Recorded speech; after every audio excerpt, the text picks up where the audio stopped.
The Russia-Ukraine conflict, ongoing for nearly 2 years, has resulted in significant civilian casualties and the displacement of millions, particularly impacting women and children.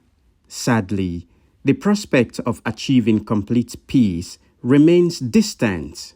Sierra Leone contends that the UN Security Council's inability to address the conflict is linked to the use of veto power, violating Article 27, Paragraph 3 of the UN Charter, as stated by Sierra Leone's permanent representative to the United Nations, Ambassador Dr. Michael Imran Kanu.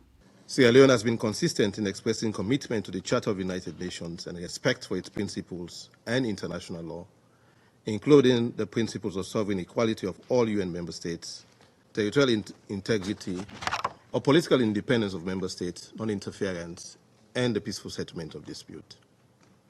It is against this background that we express serious concerns about the deteriorating security situation in Ukraine, which is a threat to life, peace, stability, and prosperity of not only the Ukrainians, but now Russian people who are directly affected, but also the entire region.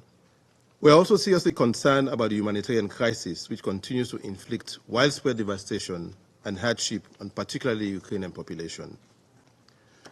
As we have heard from OCHA, and as I've stated in this room, over 14.6 million people, about 40% of the Ukrainian population, living in Ukraine will need humanitarian assistance in 2024.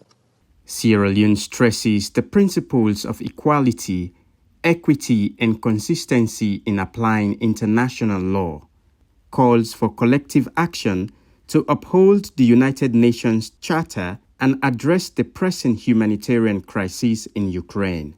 We express the firm belief that there must be consistency in the application of the UN Charter in pursuit of its purposes and resorting to the threat or use of force against the territorial integrity of any member state inconsistent with the Charter cannot be accepted. Sierra Leone accordingly called for the full respect of the national sovereignty and territorial integrity of Ukraine within its internationally recognized borders. Ambassador Dr. Michael Imran Khan warns that non-compliance with international humanitarian laws could escalate if attacks on energy and critical infrastructure increase, especially during the winter. Sierra Leone calls for sincere diplomatic efforts to resolve the Russia-Ukraine conflict amidst ongoing challenges. Salifu Cherno Kamara, AYV News.